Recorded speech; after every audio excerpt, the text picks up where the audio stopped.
아멘. 많은 사람들이 건강에 관심이 있죠. 여러분들은 어떤 운동을 하십니까? 운동을 혼자 하기보다도 여러 명이 함께 할 때 효과적입니다.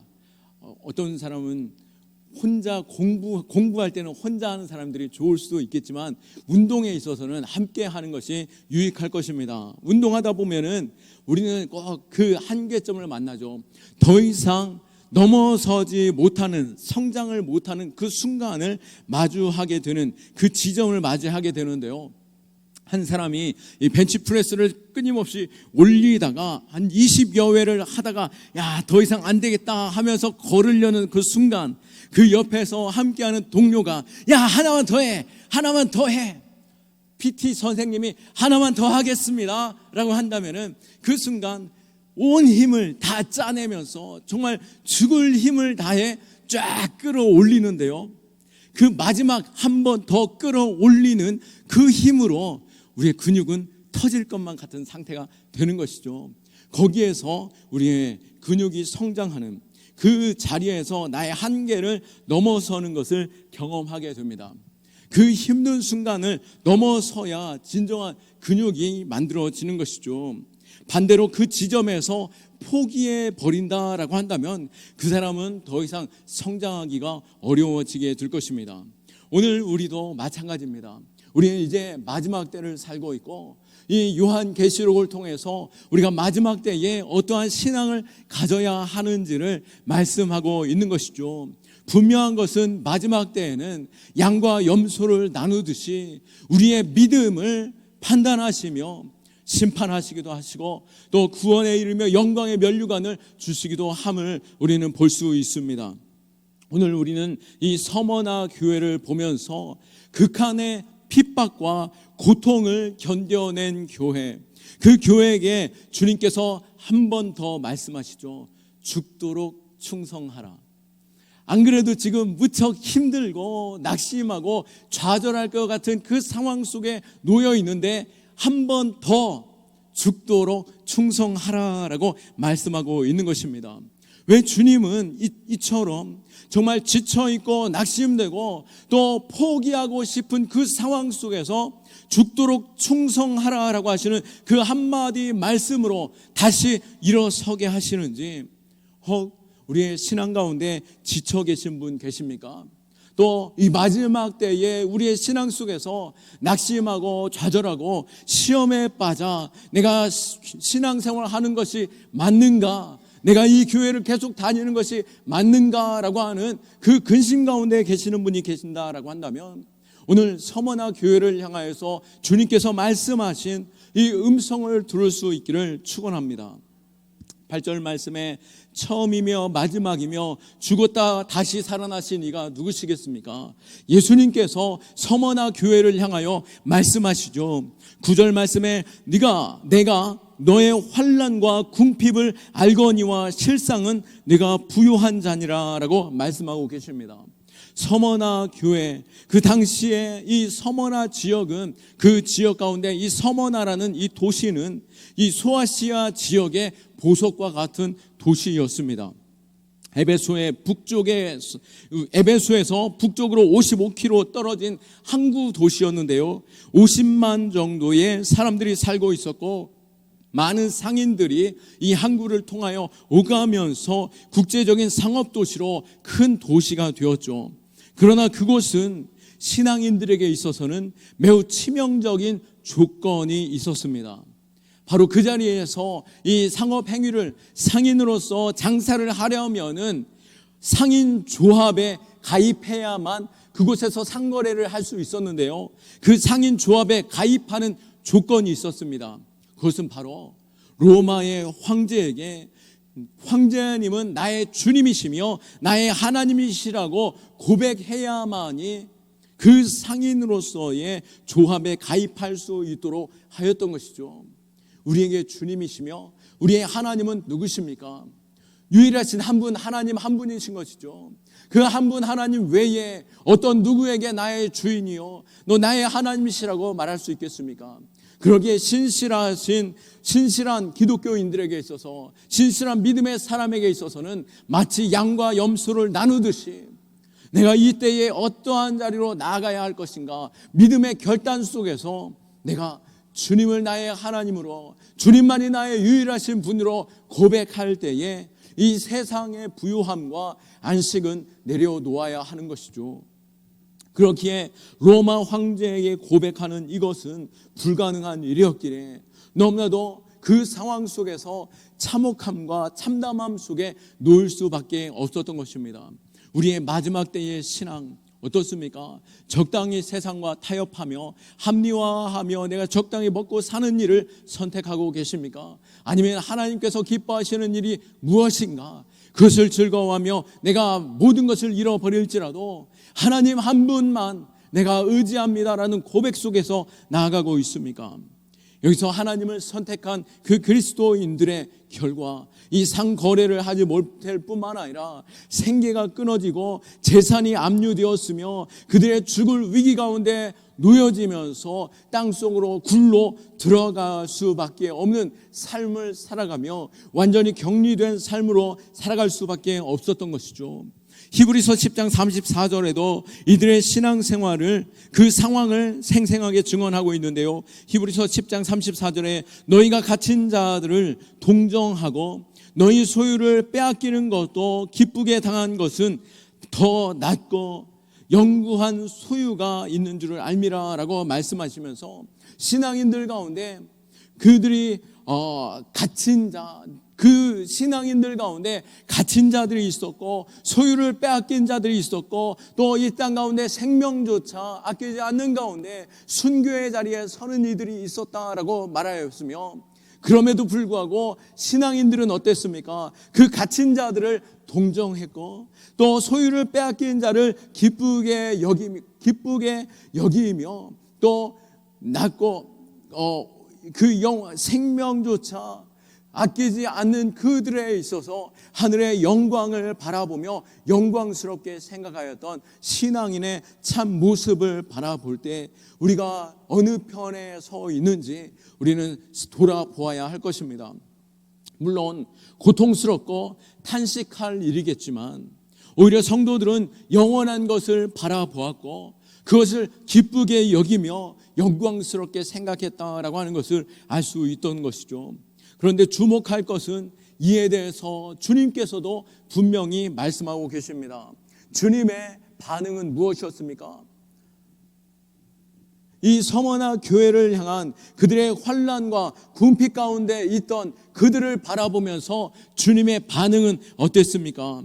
그것은 9절에 처음에 내가 너를 환난과 궁핍을 잘 안다라고 말씀하고 계십니다.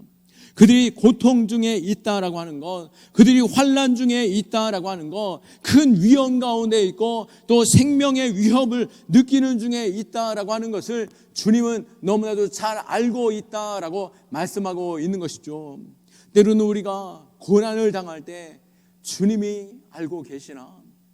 주님이 내 형편과 상황 속에서 과연 나의 기도를 들어주시고 계시나? 주님이 내 모든 형편을 아시며 내게 찾아오고 계시나? 라고 하는 것에 있어서 두려움을 갖게 되죠. 그러나 주님께서는 분명히 내가 너를 안다라고 말씀하고 있다라고 하는 것을 우리는 주목해 볼 필요가 있는 것입니다. 고통 중에 있는 사람을 가장 큰 위로의 말이다라고 한다면 야, 내가 너 너무나도 잘 알고 있어, 많이 힘들지라고 하는 그 위로의 말, 내가 너를 안다라고 하는 말이 우리에게 얼마나 힘이 됩니까? 때론 누군가가 즉각적인 해결책을 야 이렇게 하면 돼 라고 하면서 주어지는 것보다도 먼저 내 아픔과 내 형편을 잘 안다라고 공감해주고 또 모든 짐이 이 모든 상황 속에서 함께 고통을 동참해 줄 때 우리의 짐이 녹아내리는 것과 같은 그 편안함과 위로를 경험하게 되죠. 가끔 자녀들이 부모에게 속상해서 서운해서 하는 말들이 무슨 말입니까? 아빠는 몰라, 엄마가 뭘 알아 라고 하면서 속상해하며 방으로 뛰어 들어가는 경우들을 만나게 되죠. 아이들의 마음에 공감해 주지 못해서 또 아이들의 상황과 형편, 물론 어른의 시선으로 볼 때 그것 넘어서야 하고 아무것도 아니다라고 말할 수 있겠지만 이해한다라고 우리가 말을 해줄 때 그 섭섭함이 녹아내릴 수 있는 것이죠. 마찬가지로 우리 하나님께서는 우리의 형편과 상황을 아시고 또 우리의 고난과 아픔과 또 고독과 그 눈물을 아시는 가운데 우리를 위로하시는 분이심을 믿으시기 바랍니다. 오늘 주님은 우리의 모든 환난과 궁핍을 알고 계신다라고 하시는 말씀을 우리가 붙잡아 봅니다. 또한 오늘 주님께서 그들에게 하신 말씀은 또 더불어 무엇이었습니까? 그 놀라운 말씀은 주님의 시선이 우리와 다름을 볼 수 있습니다. 주님의 관점이 모든 환난과 궁핍을 바라보실 때에 우리에게 있는 환난과 궁핍과 고난을 바라볼 때 우리는 그것이 힘겹고 우리는 모든 것들을 다 잃어버리고 모든 것에 있어서 내 인생의 실패로 돌아가는 것처럼 여겨질지라도 주님의 시선에서는 우리의 환난과 궁핍조차도 어떻게 말씀하고 계십니까? 실상은 뭐라고요? 네가 부요한 자다라고 말씀하고 계십니다. 왜 그렇겠습니까? 그들이 환난과 고난 속에서도 여전히 믿음을 가지고 있었기 때문입니다. 그 믿음이 부요합니다라고 말씀하고 있는 것이죠. 우리에게 있는 시련과 아픔, 여러 가지 찾아오는 그 시험 속에서 우리가 믿음을 잃어버리지 않을 때 그 믿음이 우리를 부요케 하는 줄 믿으시기 바랍니다. 주님의 시선, 우리의 필요와 우리의 믿음과 다른 것이죠. 사실 우리 교회를 볼 때도 어떻습니까? 우리의 형편을 생각할 때 새벽 기도는 좀 1층 작은 데 가서 에어컨도 잠깐 켜놓던지 아니면은 이제는 좀 에어컨도 꺼놔도 될 것 같은데 또 형편과 상황 속에서 히터는 조금 전략해도 될 것 같은데 라고 몇 사람 오지도 않았는데 이걸 다 해야 되나 라고 하는 그러한 마음들도 있을 수 있겠지만 저 역시도 끊임없이 그러한 생각이 찾아오기도 하겠지만 어떻습니까? 그러나 분명한 것은 무엇입니까? 하나님께서 바라시는 것은 우리가 이러한 생각과 또 남이 어떻게 하고 우리의 상황 속에서 이렇게 하는 것이 낫고 저렇게 하는 것이 낫다라고 하는 그 생각의 세상의 기준 속에서의 판단보다도 하나님께서는 우리의 믿음, 우리의 신실하심을 원하며 또 한 사람 한 사람이 기도할 때에 전적으로 하나님 앞에 엎드려 기도할 수 있도록 또 한 사람이라도 기도하는 것으로 인하여 또 마음이 상하거나 육체가 약하여지지 아니하도록 돌보고 또 하나님 앞에 예배하는 것에 있어서 다른 시선이 빼앗기고 방해되어지지 않는 그 일에 있어서 더 우선하게 된다라고 한다면 기도가 우선이고 예배가 우선이다라고 한다면 세상의 가치는 조금 낭비하여도 오히려 하나님의 것을 귀하게 여기는 순간 이 세상의 통장의 잔고는 비록 비어 있을지라도 하늘의 창고에 그 통장에서 하늘 창고에서 하나님께서 결제해 주시는 가운데 이 교회 가운데 놀라우신 은혜가 있고 또 하나님이 채워주시는 것들에 대한 놀라운 경험들이 우리에게 주어지게 될 줄로 믿습니다. 이러한 믿음을 바라보시면서 주님께서는 너희가 가난한 자가 아니라 너희가 환난과 시련 가운데 있는 자가 아니라 어떤 자라고요? 실상은 네가 부요한 자다라고 말씀하고 있는 것이죠. 우리의 형편이 아니라 우리 하나님께서는 우리의 믿음을 보시는 줄 믿으시기 바랍니다. 그러기에 주님께서는 10절에 분명히 말씀하고 계시죠. 너는 장차 받을 고난을 두려워하지 말라. 볼지어다 마귀가 장차 너희 가운데에서 몇 사람을 옥에 던져 시험을 받게 하리니 라고 말씀하고 계십니다. 서머나 교회 가운데 여러 가지 환난과 시련은 로마로부터 오는 핍박보다도 또 그들을 예수 그리스도를 증거하는 그들에 대하여 핍박하는 유대인들의 회당이 아니라 어떻습니까? 9절 하반절 말씀에 로마의 정부나 유대인들이 아닌 바로 사단의 회당이다라고 말씀하고 계신 것이죠. 우리에게 찾아오는 시련은 우리의 형편과 상황에 있는 것이 아니라 우리를 넘어뜨리려고 하는 그 사단의 계략 속에서 사단으로 하여금 우리를 넘어뜨리려는 영적인 시험 가운데 있다라고 하는 것을 알아야 할 것입니다. 그러기에 우리는 우리에게 있는 이 시험과 고난의 배후에 있는 것을 알아서 에베소서 6장 12절의 말씀처럼 우리의 씨름은 혈과 육을 상대하는 것이 아니요 통치자들과 권세들과 이 어둠의 세상 주관자들과 하늘에 있는 악의 영들을 상대함이라 라고 말씀한 것처럼 성도가 받게 되는 극심한 박해와 옥에 던져지는 것, 그리고 재산이 몰수되어지는 것을 당하는 것과 죽음의 위협 가운데 서 있는 것조차 그것은 로마나 유대인이 아닌 그 배후에 사단이 있음을 알고 우리는 이 영적인 싸움에서 이겨야 하는 것이죠. 우리 교회 가운데 찾아오는 여러 가지 시련과 환난이 우리에게 주어진 상황과 또 위기에 여러 가지 주변에서 찾아오는 위기로 오는 것이 아니라 사단의 끊임없는 유혹과 또 우리를 향한 이 영적인 문제 가운데 던져지고 있음을, 마지막 때에 더욱더 이 영적인 싸움 가운데 놓여지고 있음을 우리는 알아야 할 것입니다. 이 배후에 있는 사단을 알아야 우리는 그것과 대적하여 싸울 수 있는 것이죠. 영적인 싸움은 바로 뭐라고 하죠? 요즘에 이런 말 참 잘하는데요. 싸움은 기세다라고 말하죠. 영적인 싸움은 더욱더 그렇습니다. 우리가 전신갑주 뒤에 보호장구, 이 전신갑주를 우리가 생각해 볼 때 머리와 투구와 또 흉배와 또 우리 신발과 여러 가지 이 모든 전신갑주를 바라볼 때 앞에서 바라보는 방패와 앞에서 싸우는 전쟁에 방어하는 무기들 뿐인 것이죠. 그러나 뒷면은 어떻습니까? 뒤는 물러서면 패할 수밖에 없는 것이 바로 영적인 싸움이다라고 하는 것을 알 수 있는 것입니다. 그러기에 영적인 싸움에서 분명한 것은 우리는 앞서 나아가 사단의 권세와 싸워 이겨야 하는 줄 믿으시기 바랍니다. 그리고 더 중요한 것은 무엇입니까? 이미 예수께서 그 사단 권세를 밟아 이기셨다라고 말씀하고 있는 것이죠. 우리가 그들과 어떻게 싸워 이기는 자가 아니라 하나님의 말씀의 검과 성령의 그 충만함과 예수 그리스도의 보혈로 나아가 싸울 때에 사단 마귀는 이미 져버린 싸움에서 우리가 승리할 수 있다라고 하는 것입니다. 그러기에 우리는 어떻습니까? 야고보서 4장 7절 말씀에 그런즉 너희는 하나님께 복종할지어다 마귀를 대적하라 그리하면 너희를 피하리라 라고 말씀한 것처럼 우리가 사단 마귀를 대적할 때 사단은 떠나갈 수밖에 없는 것이죠. 사단의 권세는 아무리 강할지라도 예수 그리스도의 권세 아래 쓰러질 수밖에 없는 것입니다. 하나님의 자녀된 우리가 나아갈 때 사단은 두려워 떨며 우리 안에 계신 예수 그리스도로 말미암아 패하여 나가 떨어지게 되는 것이죠.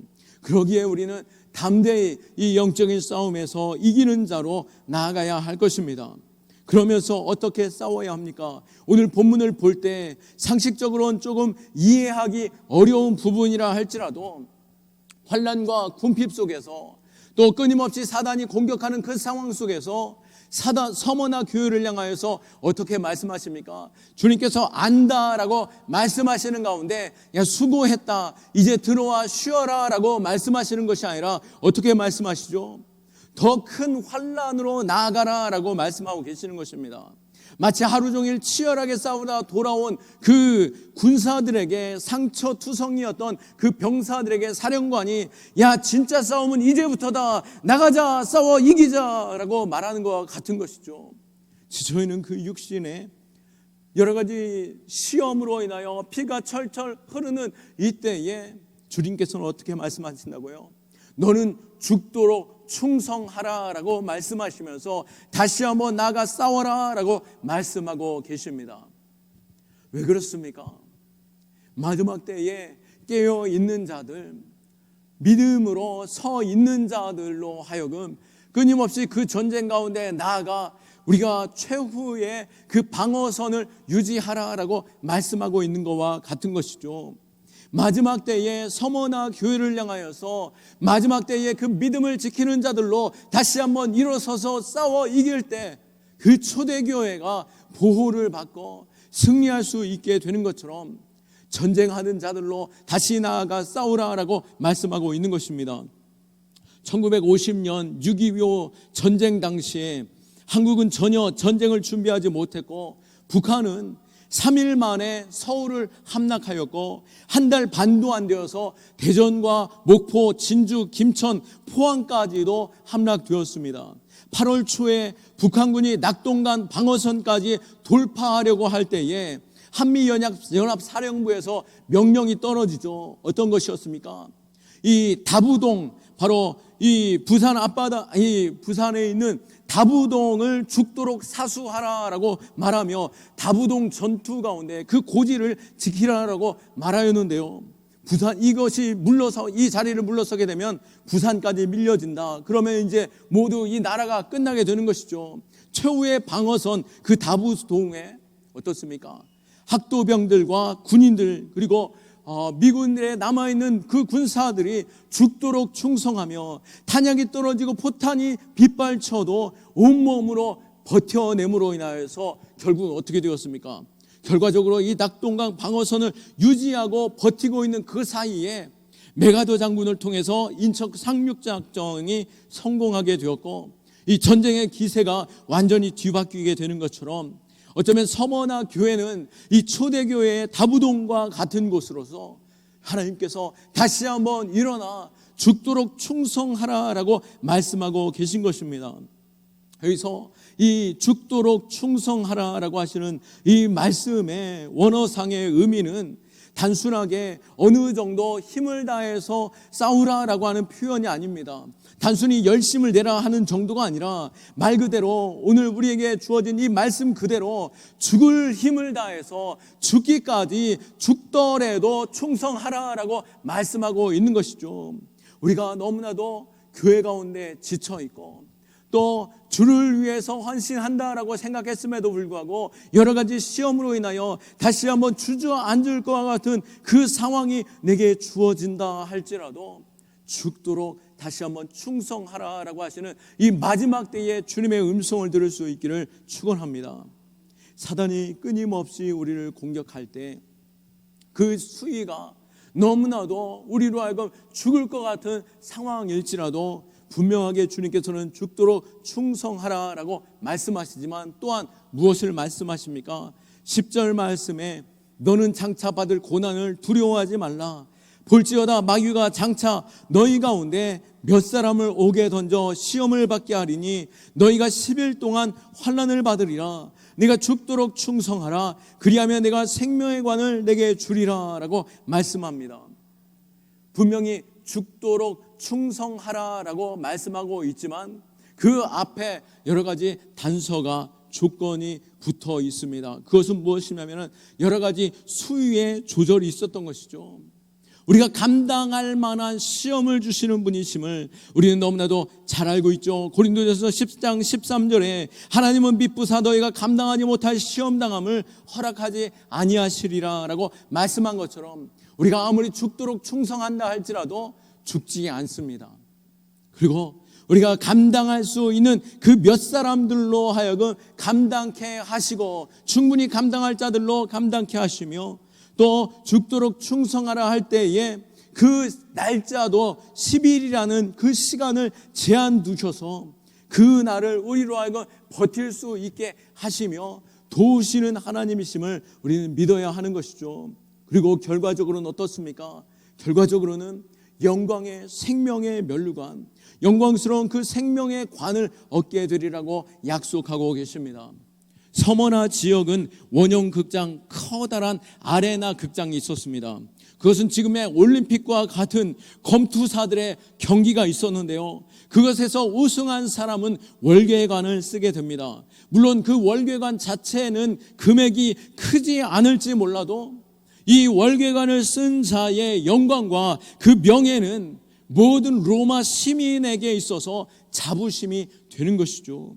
마찬가지로 우리가 마지막 때에 죽도록 충성하는 자들에게 주어질 그 영광의 생명의 면류관, 그것이 여러분 하나님의 나라, 주님의 나라에 임할 때에 모든 믿는 자들 가운데 영광스럽고 복된 또 영원한 영광의 면류관이 되는 줄 믿으시기 바라고, 오늘 우리가 감당할 수 있는 시험만을 주시고 또 날짜적으로 제한을 두는 가운데 감당하도록 넘어가도록 하신 그 주님을 신뢰하는 가운데 또 주님께서 오늘 서머나 교회를 다시 한번 세우시는 그것을 생각해 볼 때 마지막 때에 우리를 다시 세우는 그 심정을 우리가 생각해 본다라고 한다면 얼마나 사람이 없으면 얼마나 주님께서 이 자리를 세울 만한 자로 찾고자 하셨다라고 한다면 나 같은 자를 또다시 세우시고